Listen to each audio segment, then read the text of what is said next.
I'm good. How are you?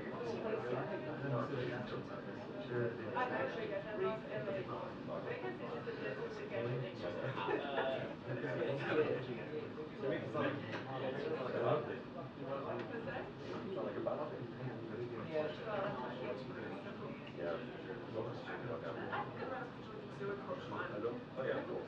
I mean, you guys are in big school. They can go for 2 days. Like, no one's going there for a week. Unless you go crazy.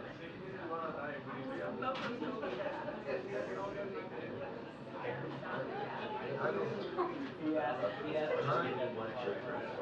That's crazy.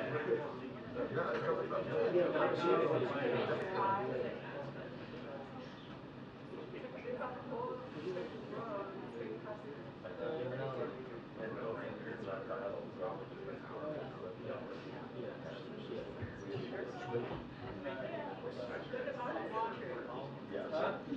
Yeah. And then he's not good. It's like very, very good.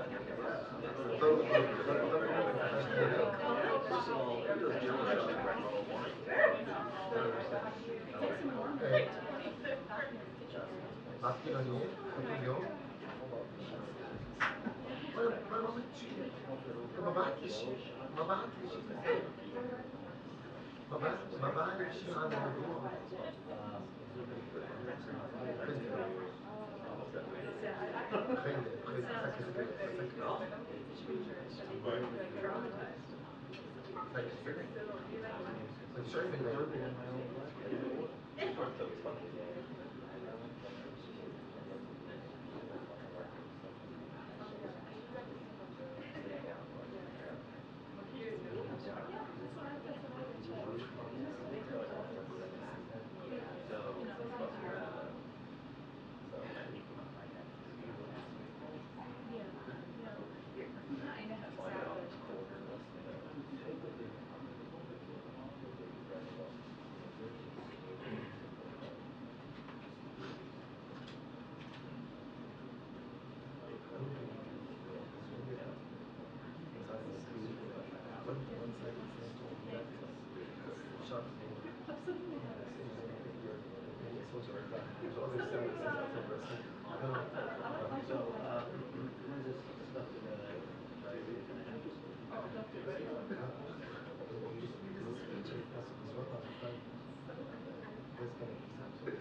Great. Yeah, it's getting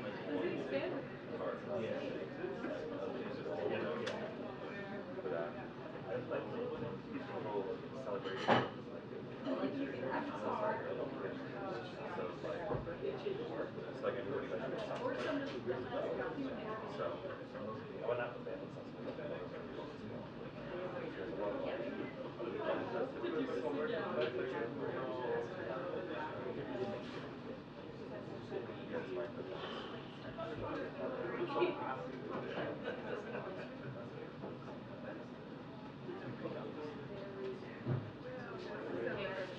Yeah. Yeah, making sure.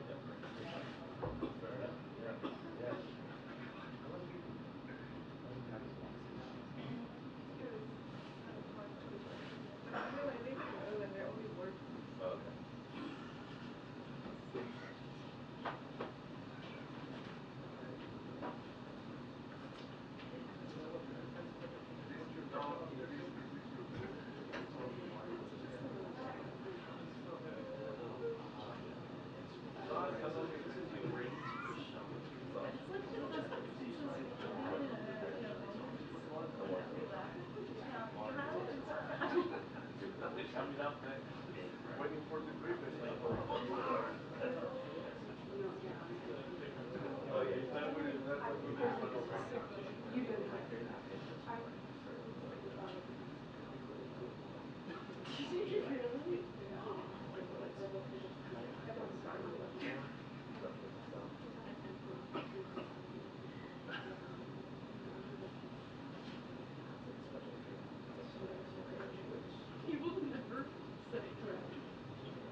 Oh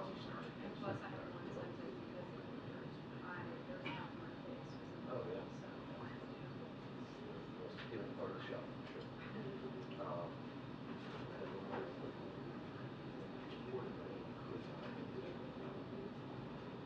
I'm a big energetic, so I was getting to these kind of and he left every location. They know. They may not know what his total number is.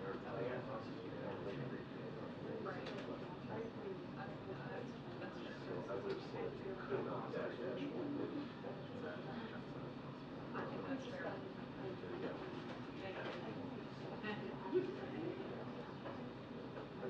Coming from you.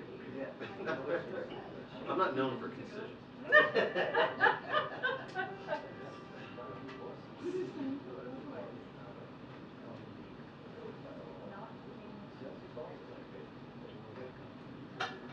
He wasn't ugly, but he was likable.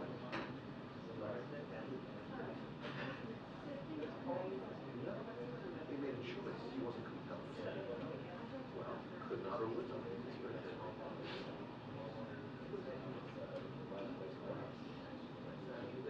Unable implies that he may not know.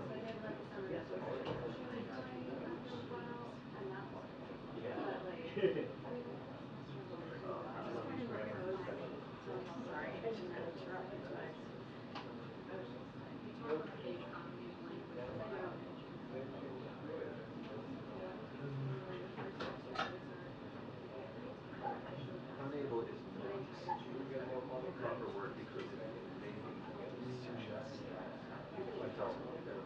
Or he's not free to do so. So could not or would not satisfies all possibilities.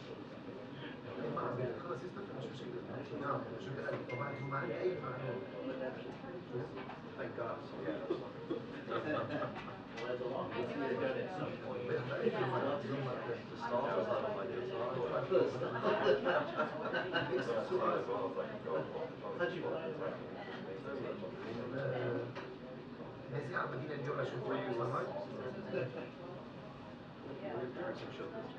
No, but my dad used to say my mom was great.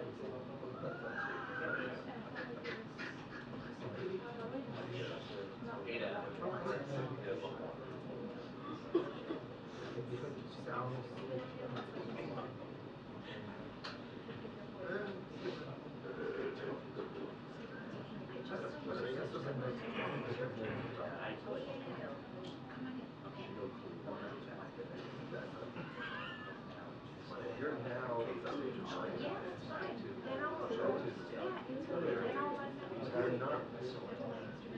lamenting this, you're reveling.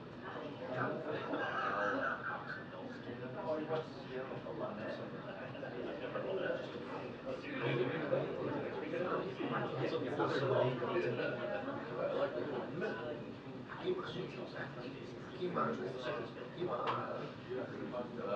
stated material.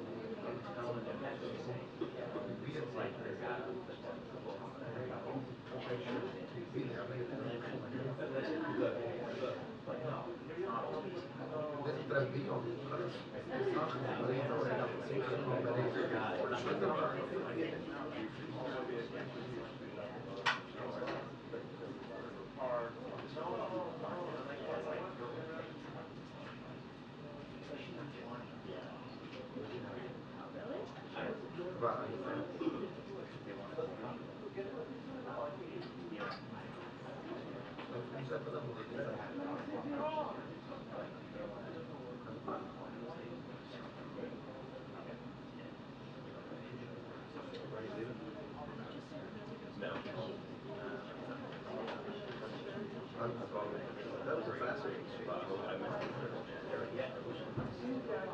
Offering great respect. Others, said, like, that's true, the English communities here are Arabic. Yeah, did you finish grading yet? Where?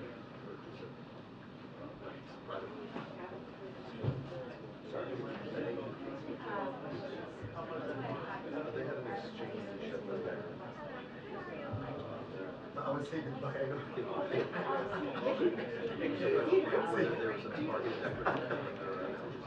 your lunch? Hey everybody, how y'all doing? They told me 5, but y'all already know how that goes. You can add a 0 to it? Yeah, we just said 5 minutes. The other way. Actually, 5 minutes.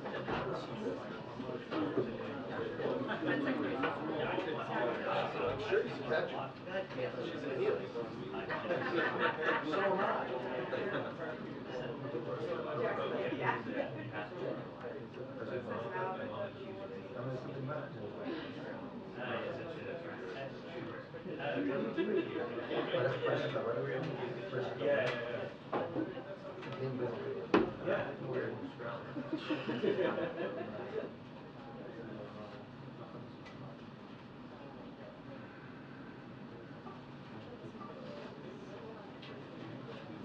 Oh, good, yeah.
good, good. So, see if it's going to be late on time.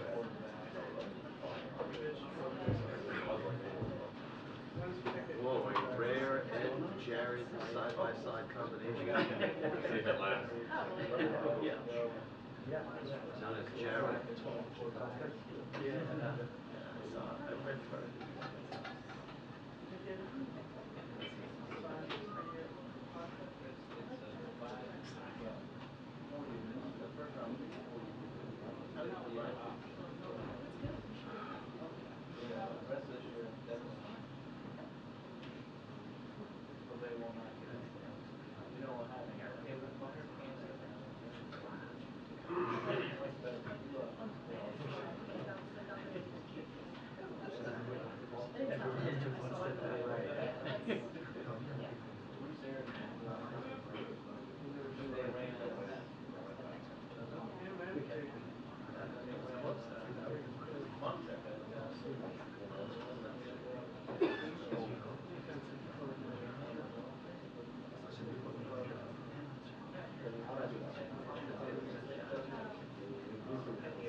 Brian?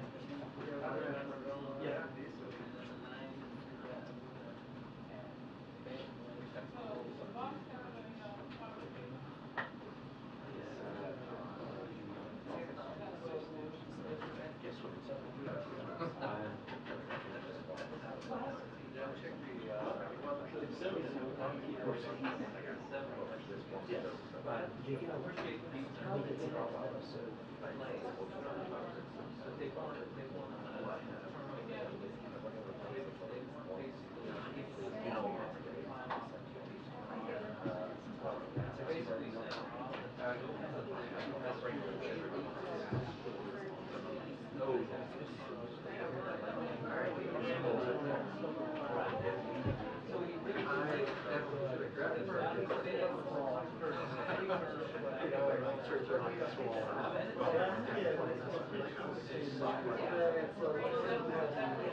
Usually the little download button would usually fire it up.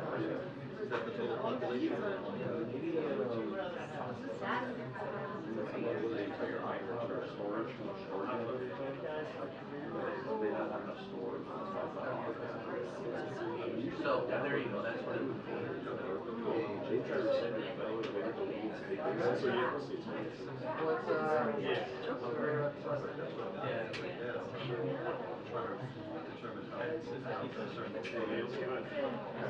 Hey, Joey.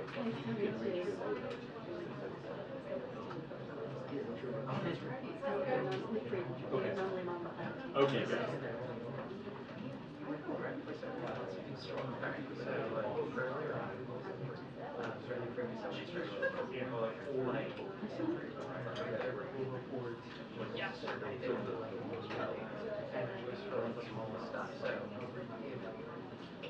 Hey, how you doing? Okay.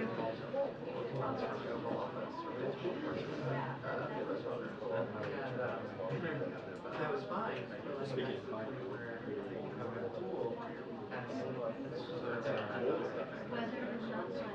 Oh, yeah.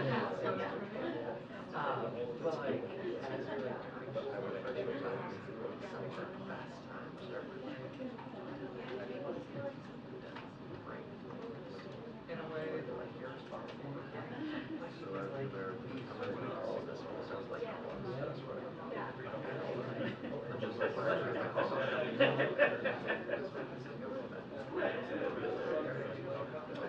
that's like that's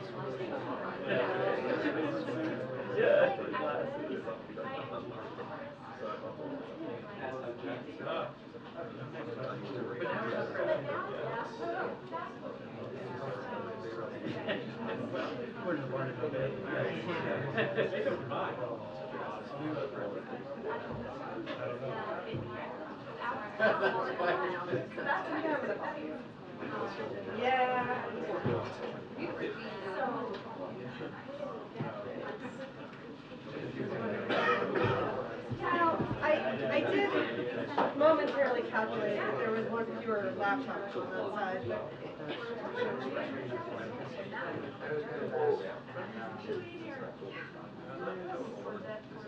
She uses circles. I was like,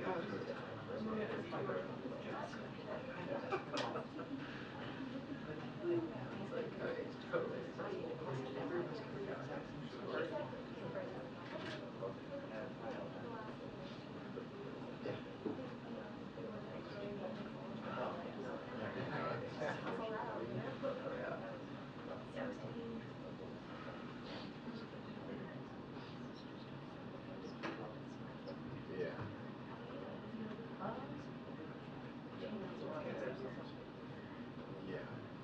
Yeah. That's a good question.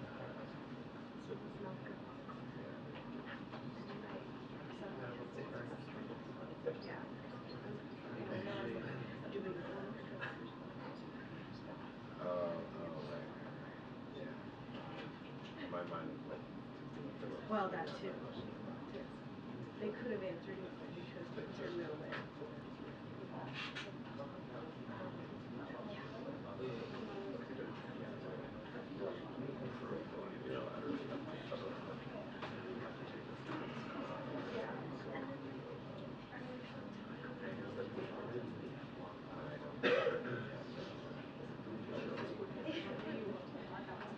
So fickle you are.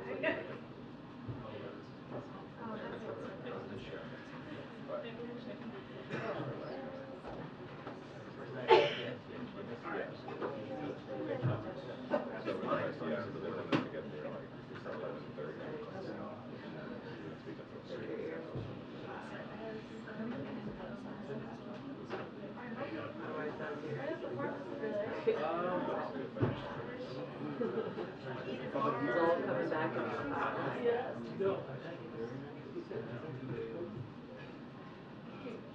Yeah. Yeah, the region, right? Oh, yeah, but it's Oh, not. I think you started in yeah. Oh, yeah. Does that press Stuff like that. Just like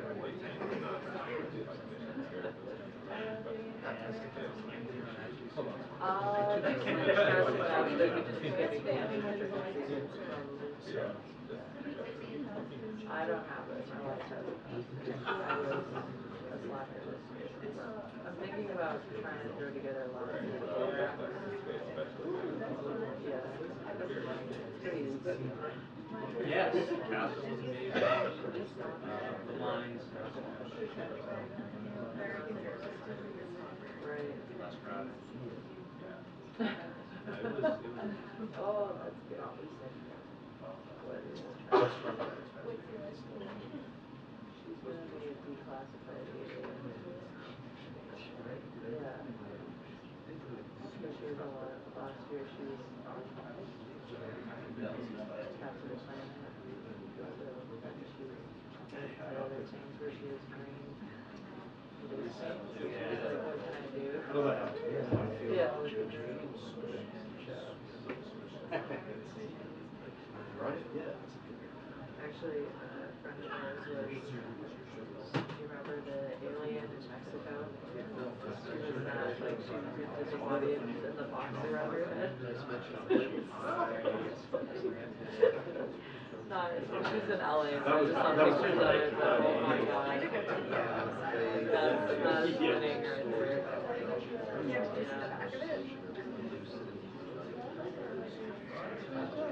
Yeah. Right, like creative ones. Very loud. I definitely don't see those much here. You see like money, cute things, or work-related things.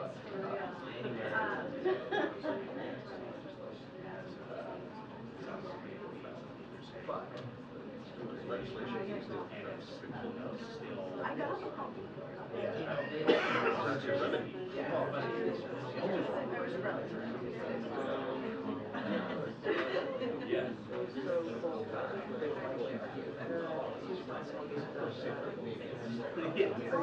Yeah.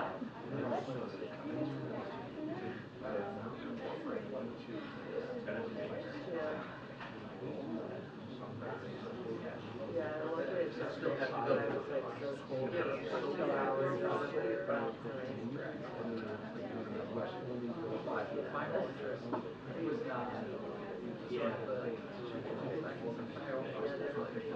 Here you have this.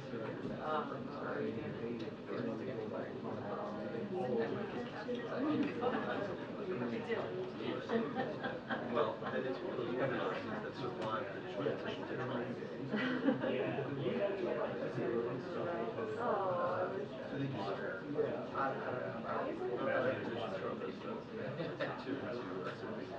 Oh yeah.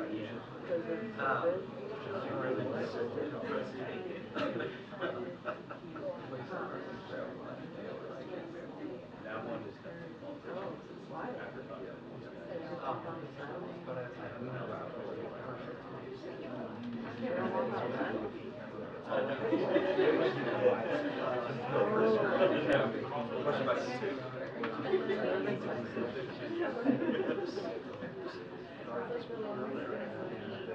It gets to say, man, bullet point. Do I like to? There was money. I mean, if you look at like McCarthy,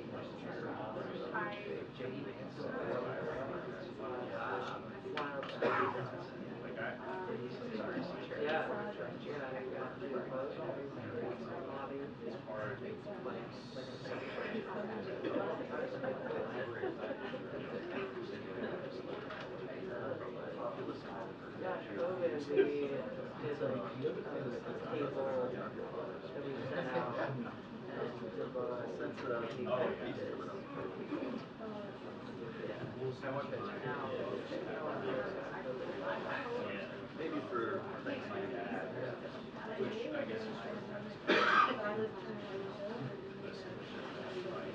why? Yeah, I saw some pretty good ones. yeah, people. Those are just gorgeous. Kirby and Yeah. all you can search for is steps out. What's it gonna be? Look like they just made all this up. I wanna be like Indian Outside of culture. shoot tiny trebuchet. Well, yeah, yeah. I think maybe, or you get like a wicker basket kind of.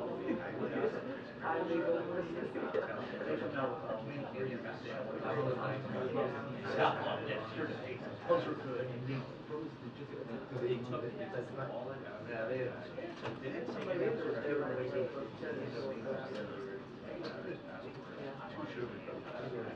Character. You got me thinking about it. Did it really? You're asking.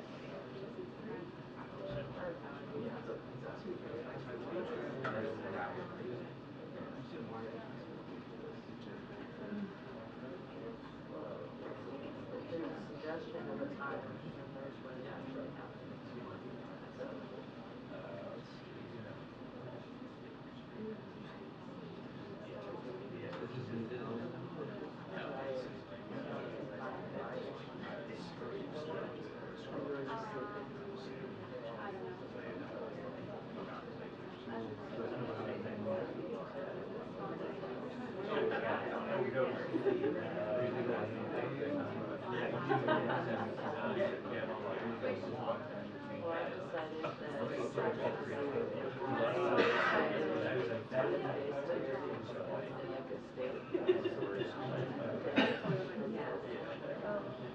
They changed it up.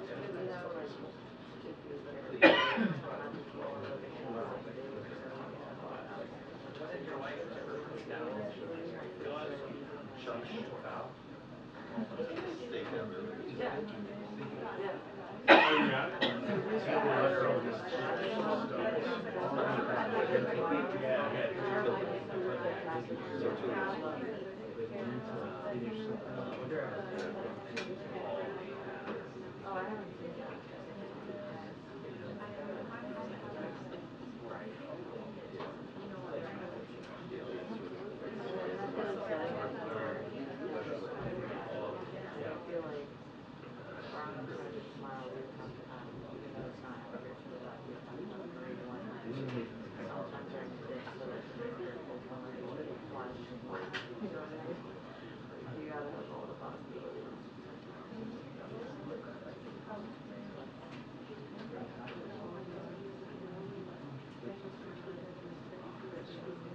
Yes.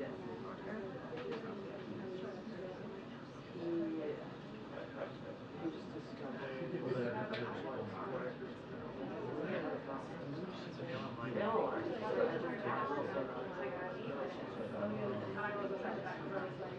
It's always about the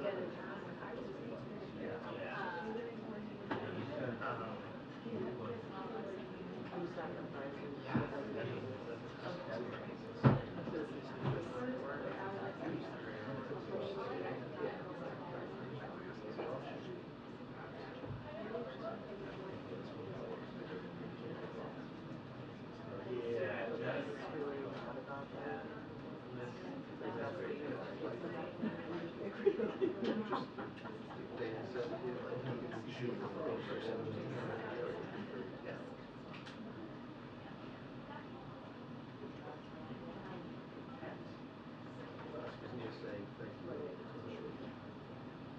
Attention, the press briefing will begin in 2 minutes. The press briefing will begin in 2 minutes. Thank you.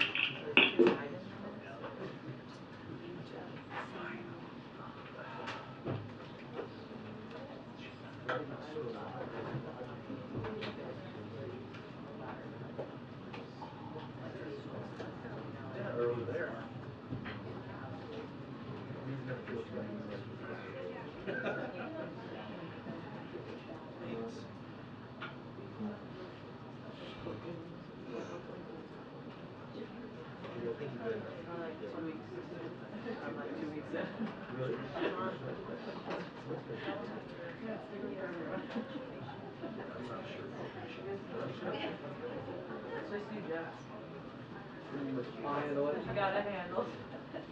Anchor the front of the tail. It'd be easy to get called on. Oh, never mind.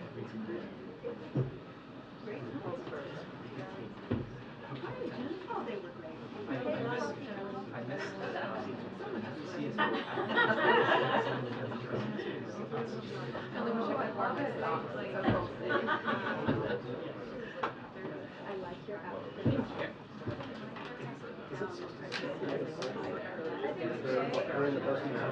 I think it's today. I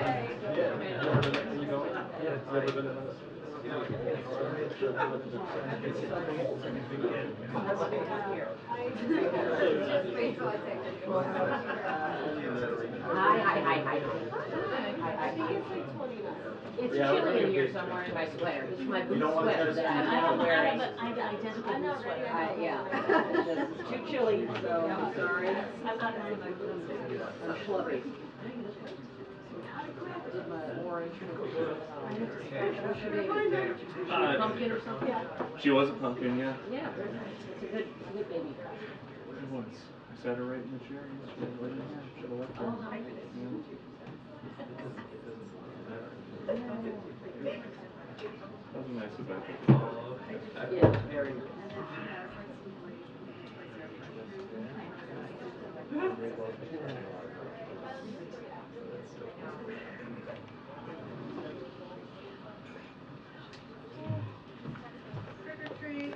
Ah, hi.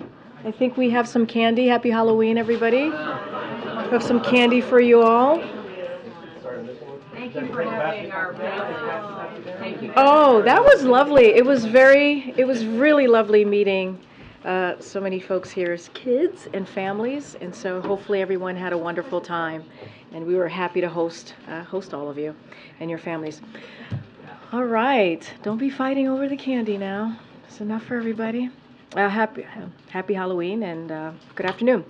So today, as you all we'll see momentarily, the president has big news for hardworking Americans in his continued crackdown on junk fees, building on actions he's taken to date that have saved Americans billions of dollars. Today, the president is cracking down on junk fees in retirement, investment, and advice.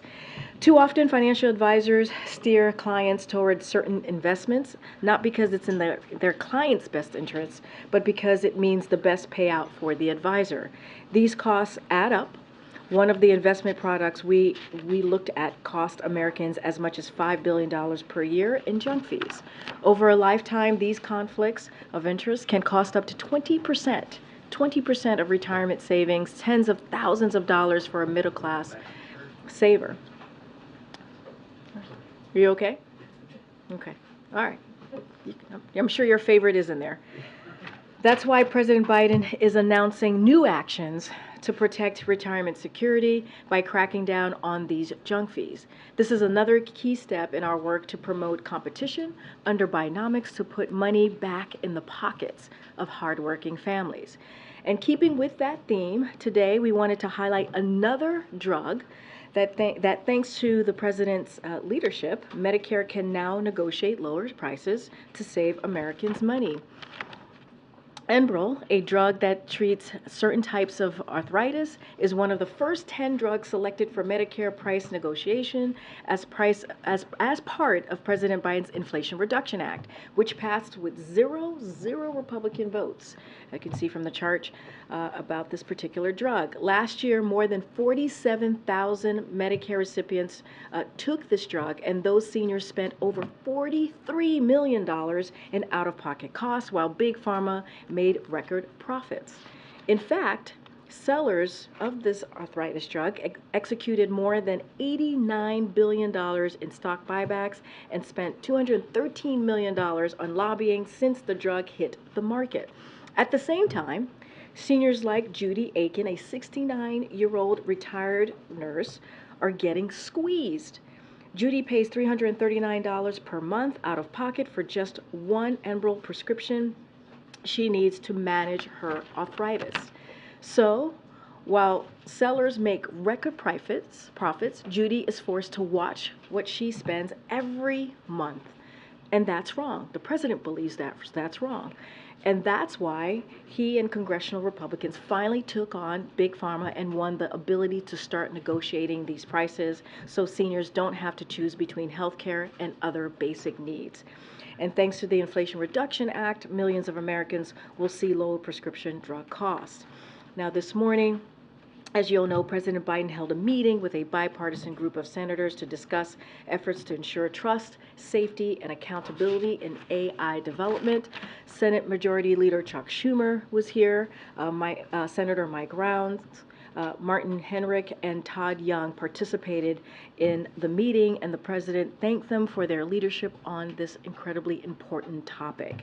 The executive order President Biden signed yesterday is the most significant action any government in the world has taken on AI, and we're talking about safety, security, and trust, and it will ensure America leads the way in a responsible way as we move forward with AI innovation. As Congress works to determine its exact approach, the President is urging members to move forward on legislation swiftly in a bipartisan manner. With that, Admiral John Kirby from the National Security Council is here today to give an update on Israel and take any other foreign policy questions you may have for him. And Admiral? Okay. Good afternoon. So today I'm pleased to say that another 66 trucks got into Gaza over the last 24 hours with life-saving humanitarian assistance, including food, water, and medicine. It's the highest single-day delivery so far, but again, it's a trickle compared to what needs to get in, and we're going to keep working that very, very hard. Dozens of more trucks are expected to clear today, I want to caveat it with that. We're obviously watching this as closely as we can, and we hope that they all get in. But still, again, it's just a fraction of the need. We're also continuing to press for the resumption of essential services, including water and the delivery of fuel. Fuel is going to be critical here, certainly in coming hours and days, as the existing stocks are running low to near empty. And of course, we're supporting efforts for safe passage for civilians in Gaza and those wishing to depart, while making it clear that we will not support any forced relocation of Palestinians outside of Gaza. Now, to that end, and to all of those ends, President Biden will speak with His Majesty King Abdullah II of Jordan this afternoon to discuss further cooperation with Arab partners to address this worsening humanitarian situation, and certainly we'll have a readout for you when that call concludes. Now, on the topic of humanitarian aid, again, we've said this many, many times, but it is absolutely critical. And we know that there's bipartisan support for that. There continues to be strong bipartisan support for supporting Ukraine as it continues to defend itself. This is international interest, and these two issues, Ukraine and Israel, are intertwined. Putin and Hamas may be different threats, but as the president said in his primetime address a week or so ago, they both want to annihilate a neighboring democracy. History's taught us that when terrorists don't pay a price, when dictators don't pay a price, they only cause more chaos, death, and destruction. They just keep going. And the cost and the threats to the United States and to the world keep rising. To paraphrase Winston Churchill with a little bit of my Florida upbringing, it's like feeding the alligator, hoping that he's going to eat you last. Secretary Austin and Secretary Blinken testified this morning before the Senate about how critical it is to advance the national security supplemental request that the president has put forward. And quite frankly, as Karine noted in her statement last night, demanding offsets for core national security needs like supporting Israel and defending Ukraine is a break with the normal bipartisan process that could have devastating implications for our safety and for our national security interest overseas. There shouldn't be any political games played here with our national security or trying to turn support for Israel's self-defense into some sort of political football. So with that. Thank you. Admiral Kirby, would President Biden veto any funding bill that provides assistance to Israel but not to Ukraine? I don't have a specific reaction to speak to today. I think we've been very clear.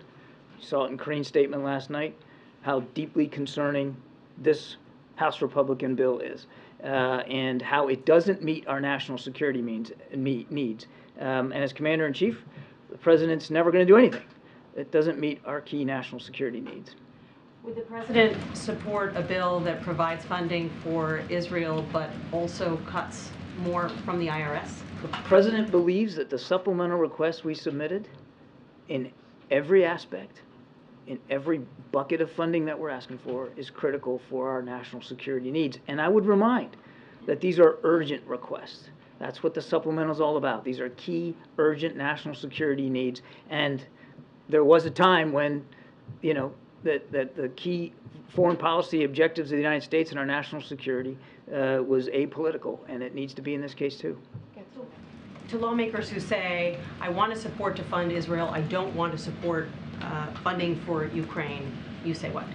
We say, take a look at everything we've asked for in the supplemental request, look at what the President said in the Oval Office address, and see, even as Senator McConnell said himself just today, I think, that Ukraine and Israel are intertwined and both are serious. And that was from the Senate Minority Leader himself.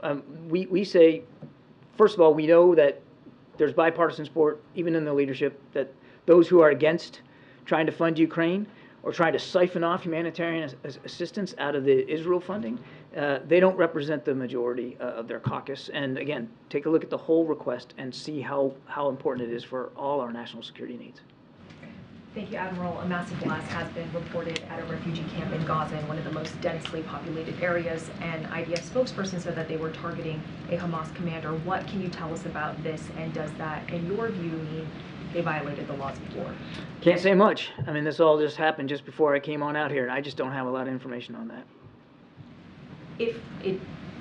Would it mean they violated the laws of war, given what we've seen, though? I'm not going to speculate on an incident that I really have no information on. That would be really, really imprudent for me to do. And why have Americans and foreign nationals still been unable to get out of Gaza, even though aid trucks have been going in? Beyond putting the blame on Hamas, what more can you say about what's going on here and what the Congress is? How about if I just put the blame on Hamas? I mean, Secretary Blinken talked about this in his hearing this morning. I mean, they are putting obstacles up to allow us to get folks out. It's not Israel. It's not Egypt. It's not places like Jordan. The Hamas has been making it difficult to do this. But the aid is still coming in. The gates are opening. I mean, what can be done to then make sure that I mean, just because a gate swings one way doesn't mean it's going to swing the other way. And well, obviously we want it to. Right now the aid is getting in. Not enough, but it is getting in. But right now we just are not able to get people out. Believe me when I say we're working on this literally by the hour. Ambassador Satterfield is working on this very, very hard, but we just got to keep at it. Yeah. So it's being reported that Yemen declared war on Israel. How concerning is that for? I haven't seen that report that they declared war. Look, we've said from the very beginning that we don't want to see a widening and deepening of this conflict by anybody, any actor, any state. And we've also said that we've got key national security interests at stake here in the region, and we mean to protect and defend them. So our message to anybody, and again, I can't confirm this report because I haven't seen it, but our message to anybody who seeks to escalate and deepen this conflict is, be mindful of how seriously we take our national security interests. Also, 220 Palestinians have been killed in the West Bank since the beginning of the war, 197 since the beginning of this year. Also, how concerning is it for you that Netanyahu is opening a new war front in the West Bank, considering this killing? The President spoke to this himself out there in the Rose Garden with the Australian Prime Minister, specifically talking about how dangerous it is that extremists in the West Bank are killing innocent Palestinians, and it's got to stop. It's deeply concerning. Each and every one of them is a tragedy too. It's expected the Senate will move forward to confirm Jack Lew for the position of ambassador to Israel. How do you see his role having any impact on some of these negotiations? And can you talk about, is there a way to, I know why there is concern with Israel about fuel, but in terms of power or other of those services, you talked about wanting to see restoration. Is there some other package that could be moved forward that you think could provide some relief to civilians but not undermine Israel's military goals? I'm not sure what you mean by package, but let me try it this way, and if I don't get you, you tell me if I'm wrong here. But obviously we look forward to to Jack Liu's eventual confirmation here as an ambassador to Israel. It seems like it's moving right along. I don't want to get ahead of the process, but that's a terrific thing. He's more than qualified to be our ambassador to Israel, and we're very excited to get him over there so that he can get on the ground and start leading our efforts to support Israel in their fight against Hamas, but also to help us integrate and continue to lead the effort to get humanitarian assistance to people of Gaza. And our expectation is that Mr. Liu will be taking the lead on those issues once he gets on the ground. On your question about a package, Power or fuel, when I said package, I meant like, is there some complement of those different types of utilities or resources that would be beneficial but are not undermining the Israeli military capability? Is there some way to try to have less of what you're asking for that could be a benefit?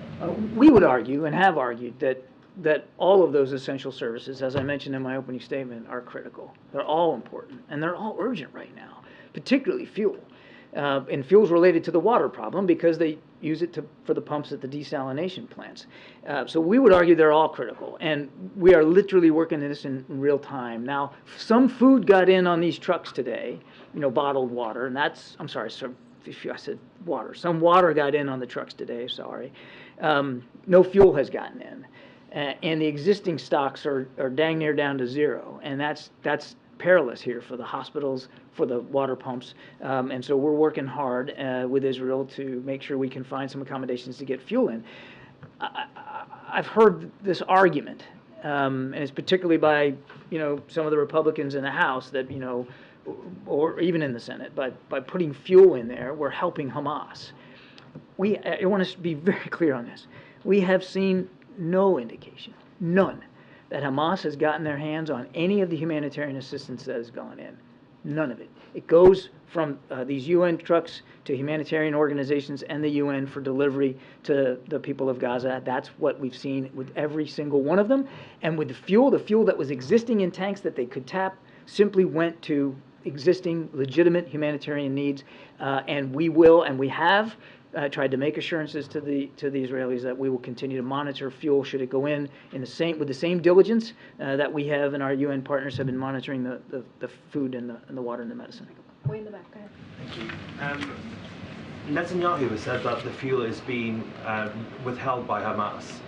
Have you had any kind of confirmation from him or pushback from him on trying to get fuel into the Gaza Strip? The Israelis have expressed concerns about fuel getting into Gaza, and we understand where the concerns are coming from because Hamas wants this fuel as well to keep their tunnels lit and to support their own needs, for their own vehicle and power needs. I mean, it's a legitimate concern, no question about that. Our argument is that it's also a legitimate need of the innocent civilians in Gaza who are suffering right now and in desperate need of continued medical care and fresh water to drink. And so what we're working on with the Israelis is an accommodation here where they can be confident that it's not going to go to Hamas, and we can be confident that it's going to get in and get to the people in need. And we're still working on that. Has he been receptive to those concerns? I won't talk about our diplomatic conversations in any great detail. I'll just tell you that we understand their concerns. They're not illegitimate, and we are working very hard to address those. Go ahead, Esvi, in the back. Yeah, thanks. Admiral, I believe the President has, a lot of people have said that the information coming from the Gaza Health Ministry is not reliable because it's controlled by Hamas. We can see on social media just terrible things happening, presumably to civilians, children in Gaza. So does the United States have its own estimate of what's happening and how many people in Gaza, and where should the rest of us get accurate information on that count?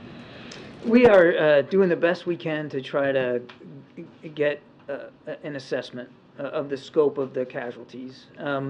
And you can imagine we're pulling from multiple different sources. We certainly are not taking the Ministry of Health's numbers at face value. We're talking to partners on the ground now that we have a direct linkage with aid organizations on the ground. As these trucks are getting in, we are getting a little bit more fidelity on the situation. So we are pulling from multiple sources. And without spouting a whole number here, I can tell you we are convinced that there have been many thousands of civilian deaths in Gaza thus far in the conflict. And as I've said before, I'll say it again, each and every one of them is a tragedy. Each and every one of them we should work to prevent. We know that each and every one of them means that there's some grieving family somewhere out there that's going to need support and going to need help. We know that, and so we're continuing to monitor as best we can, and we are continuing to stay in touch with our Israeli counterparts about the need to reduce and minimize civilian casualties as much as possible. Back to this blast in northern Gaza. What is clear is that there are and will be many, many casualties as a result. The president and everyone on down have made very clear that they are urging Israelis to minimize civilian casualties as much as possible. Is it clear at this point that that is not happening, that civilian casualties are not being minimized? If you're asking about that specific explosion, I don't know. I don't have any context. General, but also with that. As I've said repeatedly, MJ, I mean, we're not going to react to every event in real time, but we've certainly recognized that civilians have been hurt, civilians have been killed to the tune of many thousands, that infrastructure has been damaged by these airstrikes. We recognize that. We observe that, and we're not accepting of any single civilian death in Gaza. They're all tragedies, and we continue to work and will continue to work with the Israelis about the need to respect human life and to try to limit civilian casualties. What I said yesterday, though, needs to be repeated, that unlike Russia and Ukraine, and unlike what Hamas did on the 7th of October, the killing of civilians is not a war aim of Israel. I'm not denying that it's happening. Now, of course it is. And it's tragic, but it's not the goal of Israeli forces to go out and deliberately take innocent civilian life, and they have tried to make efforts to minimize that. But would you go as far as to say that Israel is not successfully minimizing civilian casualties in Gaza? I would say what I said to you before. It's obvious to us that they are trying to minimize. Secretary Blinken said today that U.S. officials are in close communication with Americans who are stuck in Gaza, wanting to leave, phone calls, emails via WhatsApp. What exactly is being communicated to those Americans in those messages? Well, I'd refer you to the State Department to speak to that more specifically than me here at the NSC, but as we understand it, it's to keep them informed about our efforts to try to get them out and to make sure that they know that we're not tiring and that we're gonna keep trying to do that. But do you have specific guidance on, where they should go, who I they don't. should call? You got to talk to the State Department about that. They're the ones in direct contact. John, Hamas is claiming that they will free some foreign hostages in the next few days. Has the U.S. been alerted to this by any official channels? Do you have reason? That's the first time hearing that report. We'll have to see whether it pans out or not. Obviously, we want that to be the case. And are you hearing anything about the crossing into Egypt opening tomorrow to allow some injured Palestinians out? I've not heard that report. Given the airstrikes on the refugee camps near Gaza City, would now be the time for a humanitarian pause? I know you've said the U.S. position is no ceasefire, you don't support a ceasefire, but would now be the time for a humanitarian pause? Well, without getting into this specific moment that we're in right now or litigating this from the White House podium, we do believe that humanitarian pauses could be of value, but they have to be, there has to be credible support on both sides here for where to do it, when to do it, for how long to do it, and for what purpose. And we're continuing to work with partners in the region, including those who have a direct line of communication with Hamas to see if that's possible. The goal would be to get aid in, to maybe get people out that want to evacuate. It also would be valuable, a humanitarian pause every now and then would be valuable for us if in fact there's a serious effort to get hostages out, because you'd need some kind of pause of the fighting to be able to do that safely. And can you talk a little bit more about the humanitarian aid and the flow and what is keeping more and more larger numbers of trucks from going in? Is it Israel and Egypt not agreeing to allow that to happen? And is it the No, there's US been not being able to a persuade myriad. them to do it? There's been a myriad of factors here. I mean, part of it is, there's got to be an inspection regime for each truck so that everybody can have confidence in what is in those trucks. So that they have to be opened up, they have to be inspected, and that obviously slows things down. I mean, it's not like October 6th. It's now a war zone. And there are belligerents here, and we got to make sure that what's going in is legitimately humanitarian assistance. And because it's a war zone, you know, it's not the trucks themselves. Their travel in country is potentially dangerous, and there have been strikes on roads and infrastructure that may alter the way they get to their destination, and then making sure that there's enough people on the other end to receive that material and get it to people who are desperately in need. It's just like in a natural disaster, and I'm not trying to undermine it or minimize this, but in times of a natural disaster, you know, the delivery of essentials just gets harder, and it's harder. So there's a lot of factors in here, but we're working through all that. And again, while we admit that it's a trickle and not good enough, it still seems to be on the upward trajectory day by day, and that's a good thing. And we do hope that within, you know, coming days we can get up to 100 trucks a day. Still not going to be enough, but it's going to be a lot more than what we're doing right now. Yes. Mr. Kirby, thousands of Palestinian civilians have fallen so far, including 160 of my own relatives. And I'm just wondering, how many Palestinian civilians need to be killed before the United States called for a ceasefire? First of all, my condolences to you and your family. Are you in touch with some that are as much as I can? Not as much as you'd like to be, yeah. But I'm very sorry to hear that. I'm very sorry to hear that. And so I can see this is obviously personal for you. I can tell you it's personal for the president too. We don't want to see any more civilian casualties. So in terms of a ceasefire, our concern with that is that Hamas benefits to the tune of being able to refit, renew themselves, plan and execute additional attacks. And as I said yesterday, right now is not the time for a general ceasefire. It is, however, the time to consider pauses in the fighting long enough so that folks like your relatives and family members can get this incredibly needed humanitarian assistance and perhaps a way to get out if they want to get out. So we're supporting that, and we'll see what we can do. But again, my deepest condolences. Well, you know, another question, if I may. Yeah, of course. Now, you know, you talked about creating a safe corridor where Gazans can leave if they want to.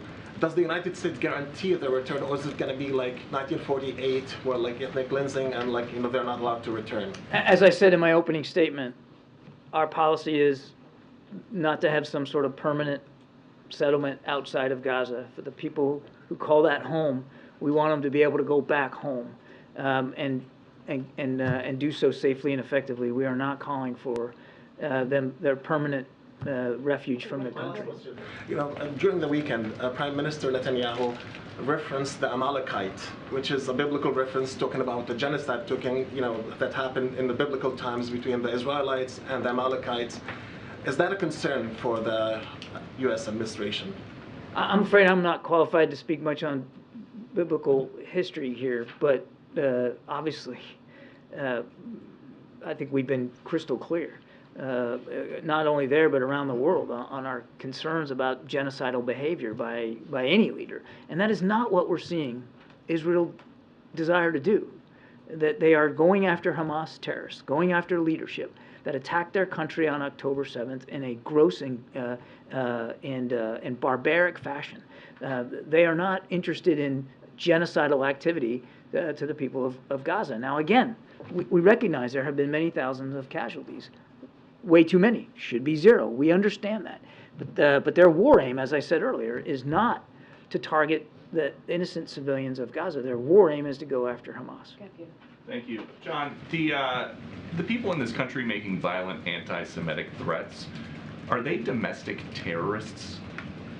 I don't know that we're classifying people as domestic terrorists for that. I mean, that's really a question better left to law enforcement. I'm not aware that there's been such a characterization of that. Okay. The FBI director said today, the ongoing war in the Middle East has raised the threat of an attack against Americans in the United States to a whole nother level. Has the White House considered the possibility that a terrorist could be in the country right now after crossing the southern border? Peter, we are always concerned about the potential presence on U.S. soil of terrorists coming from overseas. That's something we're always worried about. But there was this bulletin last week. The CBP in San Diego said militants associated with the Israel-Hamas war may be potentially encountered at the southwest You're talking about border. the San Diego. Yeah. Yeah. And is there any heartburn around here? 600,000 known gotaways just in the last fiscal year. Yeah.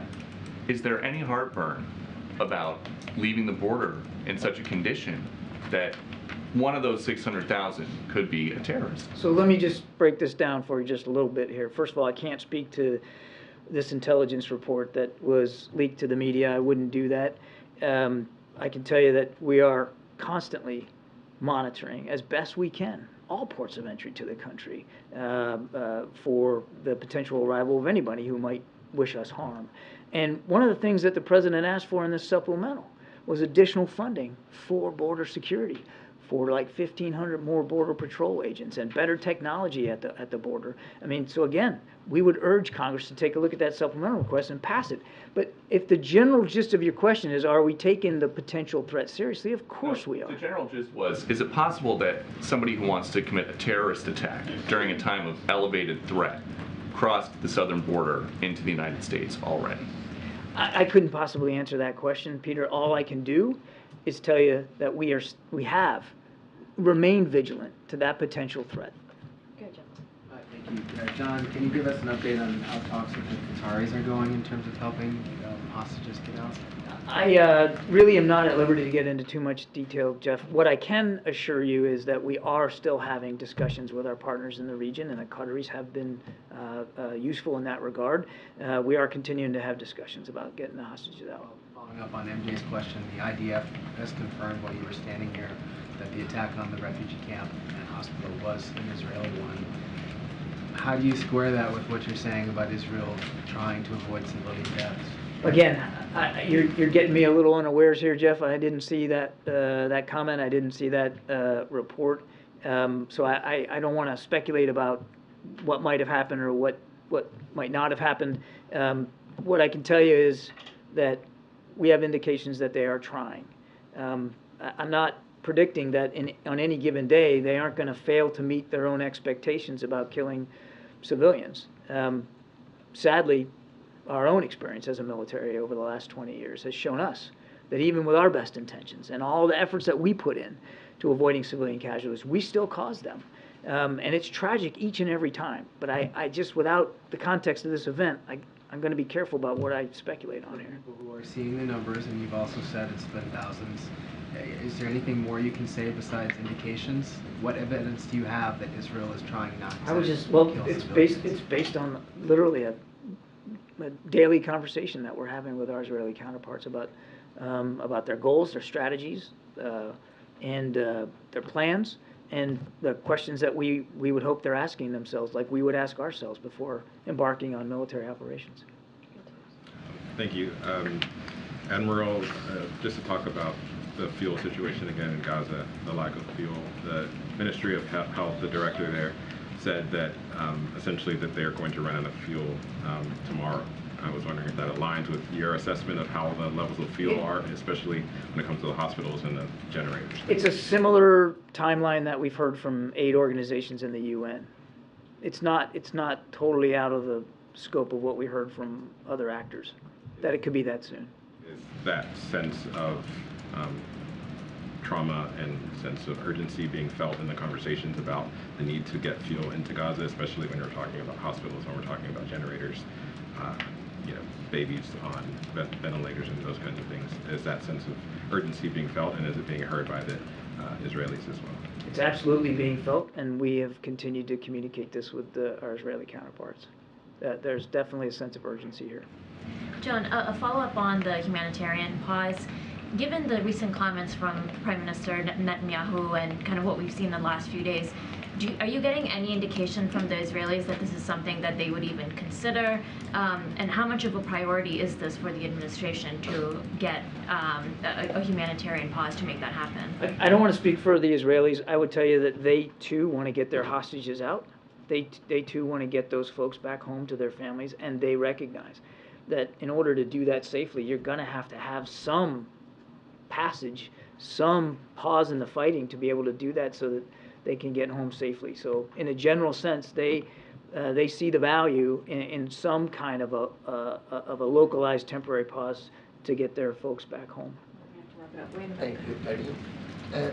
Admiral Hassan Nasrallah, Secretary General of Hezbollah, is expected to make a speech on Friday about the group's fight with Israel and Israel's bombardment of Gaza. His words could shape the fate of the country and the region.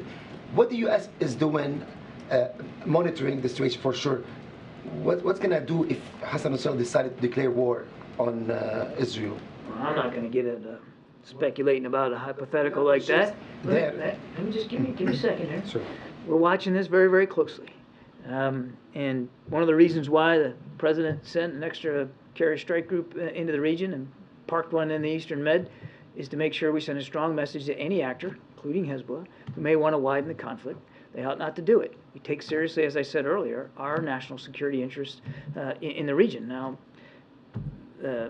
Nasrallah can say what he wants to say, and we'll certainly be paying close attention to it. But our message is the same to him, to them, to any other actor in the region. Thank you so much. On the domestic front, we're hearing from Muslim Americans and some Democratic Party activists that they're going to mobilize millions of Muslim voters to withhold votes and funding from President Biden's campaign until he works on a ceasefire for Gaza.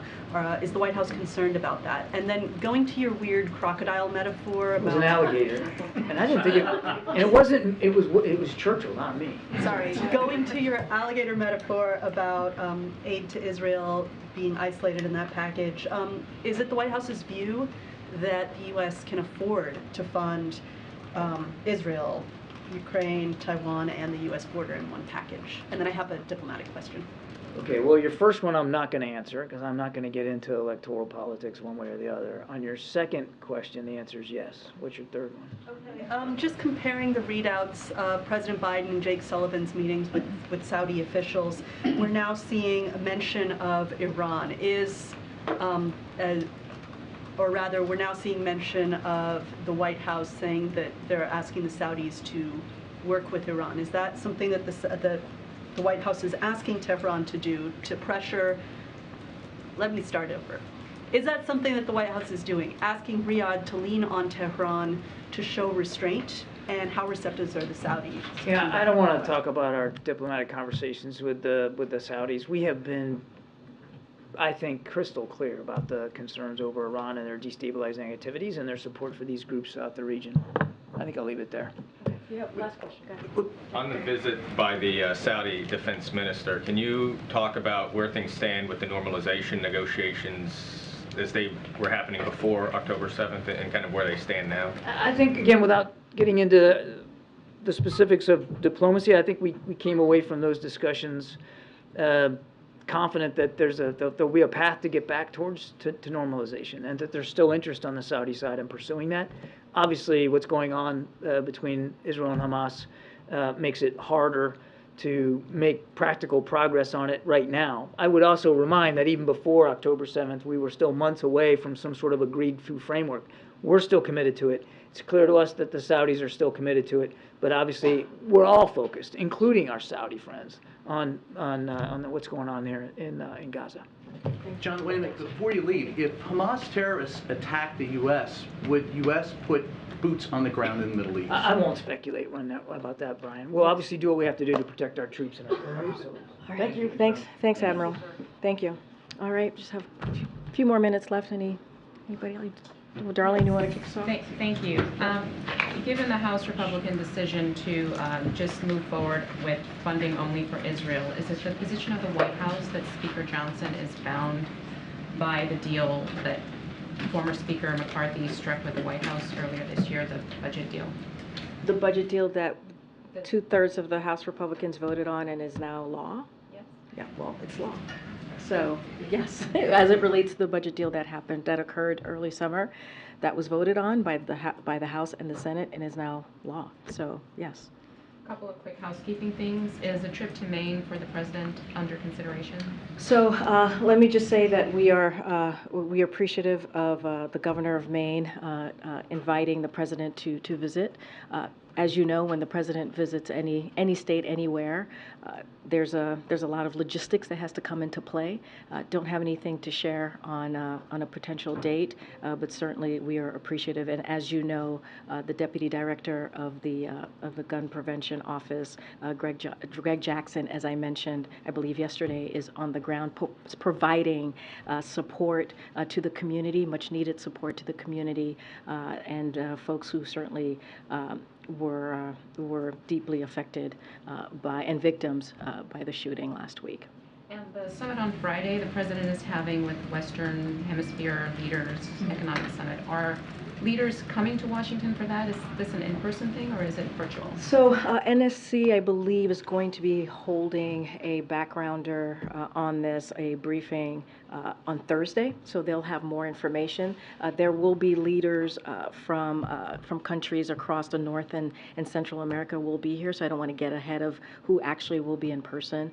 Sometimes folks participate virtually. I just don't have that list in front of me, but obviously there'll be leaders from North and Central America that will be here, and it's an important meeting. The president is looking forward to having to continue to have those conversations about the strong partnership with these leaders across the region, and so we'll have more to share with you as they do a briefing for all of you on Thursday. Thanks, Karine. So the White House says that this new proposed rule around retirement advisors could boost retirement savings by as much as 20%. But for Americans who want to retire pretty soon, say in the next 5 years, how would that concretely benefit them in financial terms? So just a couple of things. And you're going to hear from the president very shortly, so don't want to get too much ahead of him. But we believe this is really real money that's going to go back to hardworking families. You're going to hear again directly from the president. So the new rule, just 3 points that I want to make here: advice to roll over assets from a 401k into individual retirement account (IRA) or annuity must be in the saver's best interest. Retirement advisors must provide advice in client's best interest, as I mentioned at the top, regardless of whether they are recommending a security or an insurance product, which is also very important. Advice to plan sponsors, including small employers, about which investment to put on a 401k lineup must be in the customer's best interest. So we believe this is really real money that's going to come back to hardworking families. We'll have certainly more to share. Again, when it comes to this type of, when we talk about junk fees, when we're talking about rules like this that really bring to bear what it's costing, billions of dollars that it's costing Americans. We've heard from the president. He wants to continue to make sure that we take away that burden that Americans feel and American families feel, and give them a little bit more breathing room, making sure that the economy works for them. And this is something that the president has been steadfast on, and so he's going to continue to. He's very proud to announce this new rule to really obviously, this is about retirement, and we're going to continue to do that. But in plain terms, how is that enforced? How do you guarantee that a retirement advisor has the client's best interest in mind, is adhering to high standards? So look, we believe that the Department of Labor has this authority, right? So there is going to be enforcement that's going to be done via the Department of Labor. That is an authority that they have. We're very comfortable in that. And again, don't want to get too much ahead of the president. I laid out some 3 important factors in what he's going to announce as it relates to the junk fees and retirement. So I'm going to let him speak to this in more details. And if you have any additional question, I'm sure the team here would be happy to answer that. But don't want to get ahead of the president. Go ahead. There are many states in the country with large rural areas. Why Minnesota? Why Minnesota? I wonder what you're getting at in this question. You want to jump ahead? You can. So look, Look, Minnesota is an important state that the president wanted to go and visit. Obviously, going to rural America, the president is a president for everyone, right? Not just urban America or rural America, red states, blue states, middle of America, over along the coast, the states that he's visited. So this is an important look. This is going to be incredibly important. The president's going to hear directly from the American people, talk about what he's been doing, investing in America, talking about the historic pieces of legislation that he's been able to do that's going to create good union-paying jobs. It's actually going to make a difference in this community that he's visiting. I'm not going to get ahead. He'll lay out why he's there and why it's important for him to be in that particular community tomorrow. But look, you know, the president loves Minnesota. Does this have anything to do with the announced primary challenge of Congressman Dean Phillips of the great state of Minnesota? So I'm going to be very careful with the Hatch Act and not speak to any upcoming election, in this case the presidential election in 2024. I said this last week and I'll say this again. We are very proud of, or very thrilled and thankful to the congressman for voting with the president almost 100% of the time the last 2 years. And I'll leave it there. Catch up. Karine, I wanted to follow up on Anita's question about support among Arab and Muslim Americans. Polls are showing today that it's dropping significantly for the president. Is that a concern, and how will you address that? So, look, I'm not going to get into every poll, right? So going to be careful. I think in Anita's question, it was related also to kind of the electoral race that's coming up. So. I know. You said you said that you were connecting your question to her, so I'm just making sure that I put that out there. I heard the question that you asked me. Look, of course, the president is always concerned and wants to hear how different communities feel about the work that he's doing. Of course, that's important to this president. You know, one of the reasons that he's going out there to go into rural America to hear directly from Americans there. One of the reasons that he does these travel, because he wants people to hear directly from him on the work that he's doing on behalf of Americans across the country. And so, always, you know, paying attention, listening to what different communities are concerned about. Obviously, that is important to this president. I'm just not going to go into every poll from here, but I get the question, obviously. I'm going to call people. I'm going to call people that I haven't called on. Go ahead. Thanks, Karine. So President Biden hopes to meet President Xi face-to-face next month. Is the U.S. considering lowering tariffs or easing sanctions or making some gesture to make sure that meeting happens face-to-face? Look, I mean, we've been very clear. Our policy and how we move forward with China hasn't changed. This is intense competition, right? That we have said that we want to move forward with China. We understand that. And intense competition means intense diplomacy. That's what you're going to see. That's what the president is going to be doing and having, you know, a tough conversation, but important conversation. I'm not going to get into any kind of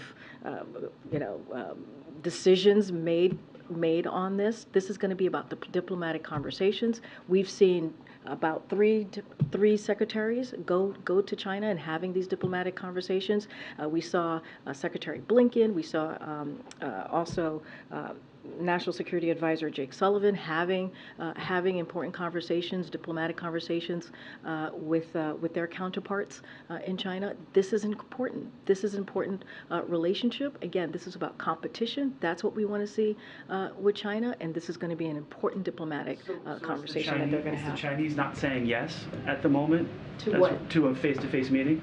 We've been talking about. The president said he's looking forward to meeting with President Xi, and so not going to get into details about this meeting that's going to happen tomorrow's November, next month. It's going to be in San Francisco. It's going to be a constructive meeting. The president's looking forward to it, and I think that should answer your question. Yes, the meeting's happening.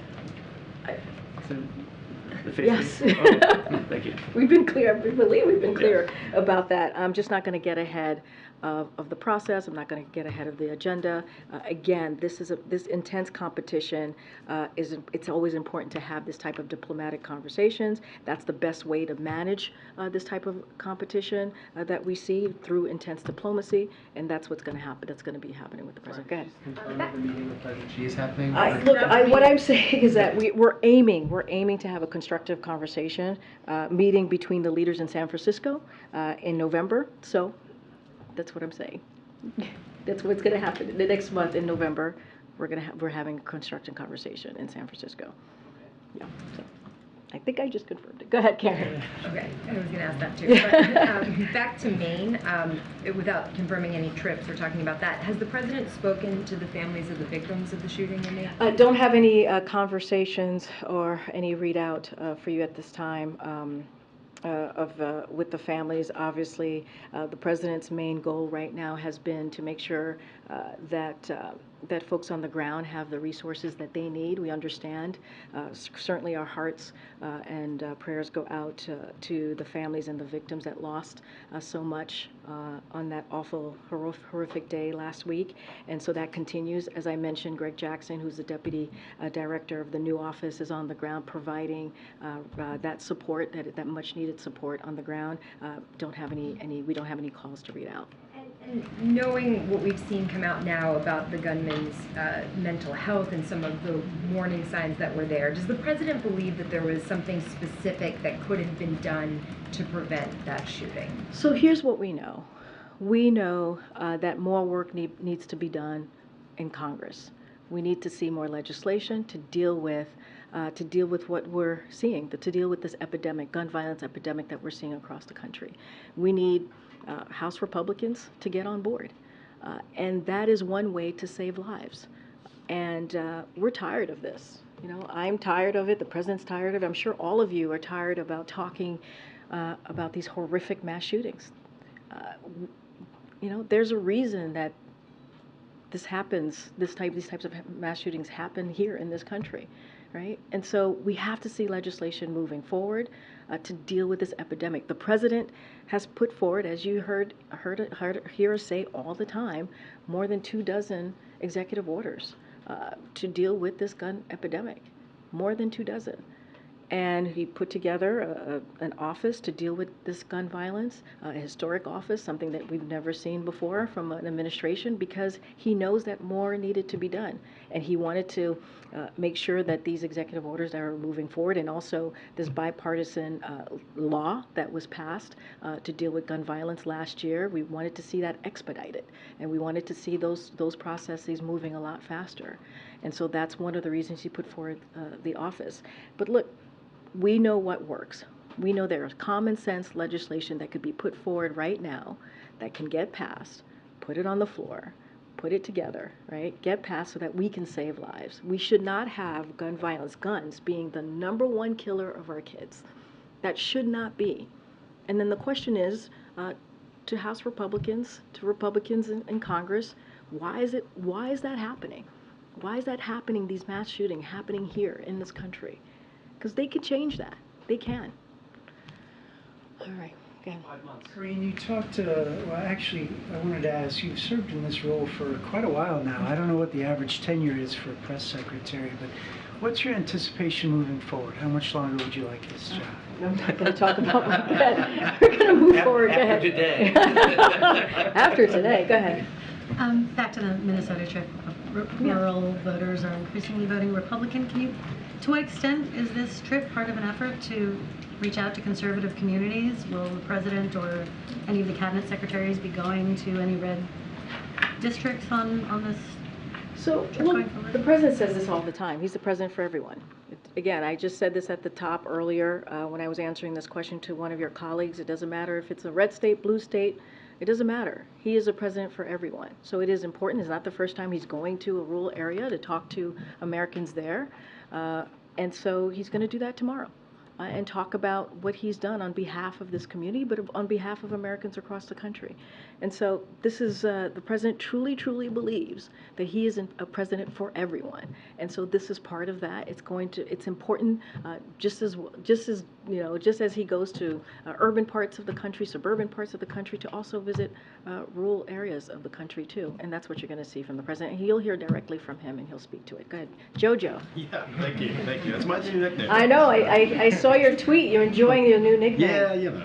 But real quick, following up on Maine and the possibility of going there. I know you said there's no trip to confirm. You don't have a date, but is it the president's hope to take the governor up on that invitation and go to Maine to meet with families? So again, we appreciate the governor's invitation. As I said before, when the president travels, and you all know this, you've traveled with the president, you know how much of a big footprint he has when he's on the ground. And so there's a lot of logistics that need to be considered, and we're trying to figure that out. I just don't want to get ahead of making any announcement or confirmation from here. Again, we obviously appreciate the invitation from the governor, and we are doing everything that we can. We have been since the moment of this horrific shooting, in providing resources that the community needs, and we've been doing that. As I mentioned, we have someone from the newly minted office to prevent gun violence who's on the ground. I just want to be really mindful. There's a lot of logistics that are put into this, and I just don't want to get ahead of that. Okay. Go ahead, Anita. Thank you so much. As Jeff mentioned, there are very many angry Muslim Americans right now who feel like the president isn't listening to them in their appeals for a ceasefire. What is your message to this group of Americans, and what efforts have you made at outreach to this group specifically? So a couple of things. Look, what I can say is this. The president knows that Muslims and those perceived to be Muslim have endured a disproportionate number, certainly of hate-fueled attacks, right, as we talk about what we're seeing here. And so he also understands that many of our Muslim, Arab American, and Palestinian American loved ones and neighbors are worried about the hate being directed at their communities. And so leaders at every level of this administration will continue. We're going to continue to engaging with the Muslim community, the Arab American community, and Palestinian American leaders to hear their concerns, right? And also to hear their feedback on how best, certainly to combat the discrimination, the hate and discrimination that they're seeing as well.